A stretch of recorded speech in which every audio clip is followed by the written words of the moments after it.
किया। 10 साल मोदी सरकार का और 10 साल मनमोहन जी सरकार का। अब आपके सामने है, वो एक हमारे यहाँ कहावत कहते हैं कि चलनी में कितना छेद बा तो लो तोरे सामने बाटे गुड़ गिन ला।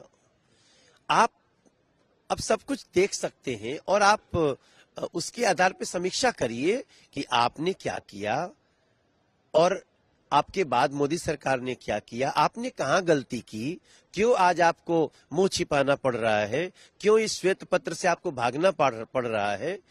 तो ये जो आज श्वेत पत्र आया है, मैं समझता हूं वो पूरे देश के लोगों के लिए, विपक्ष तो उसको नहीं पढ़ेगा क्योंकि पढ़ के शर्म आएगी उसको, तुलनात्मक अध्ययन जब होगा, मगर ये श्वेत पत्र है, इसमें एक भी लाइन फेक नहीं है और देश के लोगों को इसको पढ़ने का अधिकार है। देश के लोग भी पढ़ें और विपक्ष शर्माए नहीं, एक बार पढ़ ले तब उसको पता चलेगा कि 30 साल में हम तीसरी महाशक्ति बनेंगे ऐसा कहने वाले हम 10 साल में उस कगार पे ला दिए हैं मोदी जी ने, और आगे हमारा देश विकसित बनेगा।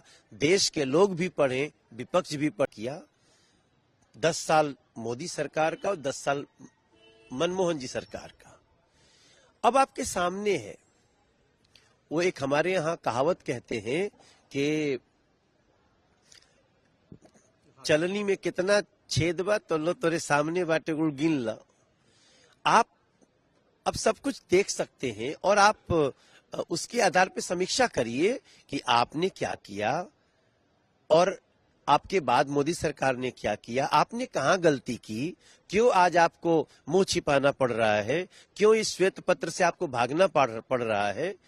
तो ये जो आज श्वेत पत्र आया है, मैं समझता हूं वो पूरे देश के लोगों के लिए, विपक्ष तो उसको नहीं पढ़ेगा क्योंकि पढ़ के शर्म आएगी उसको, तुलनात्मक अध्ययन जब होगा, मगर ये श्वेत पत्र है, इसमें एक भी लाइन फेक नहीं है और देश के लोगों को इसको पढ़ने का अधिकार है। देश के लोग भी पढ़ें और विपक्ष शर्माए नहीं, एक बार पढ़ ले तब उसको पता चलेगा कि 30 साल में हम तीसरी महाशक्ति बनेंगे ऐसा कहने वाले हम 10 साल में उस कगार पे ला दिए हैं मोदी जी ने, और आगे हमारा देश विकसित बनेगा।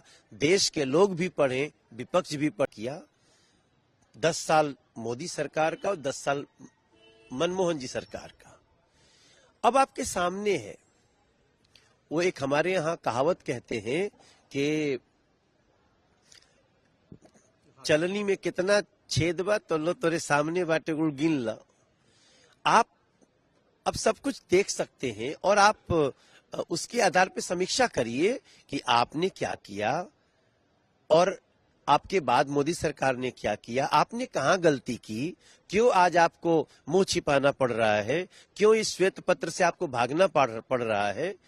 तो ये जो आज श्वेत पत्र आया है, मैं समझता हूं वो पूरे देश के लोगों के लिए, विपक्ष तो उसको नहीं पढ़ेगा क्योंकि पढ़ के शर्म आएगी उसको, तुलनात्मक अध्ययन जब होगा, मगर ये श्वेत पत्र है, इसमें एक भी लाइन फेक नहीं है और देश के लोगों को इसको पढ़ने का अधिकार है। देश के लोग भी पढ़ें और विपक्ष शर्माए नहीं, एक बार पढ़ ले तब उसको पता चलेगा कि 30 साल में हम तीसरी महाशक्ति बनेंगे ऐसा कहने वाले हम 10 साल में उस कगार पे ला दिए हैं मोदी जी ने, और आगे हमारा देश विकसित बनेगा। देश के लोग भी पढ़ें, विपक्ष भी पढ़ें।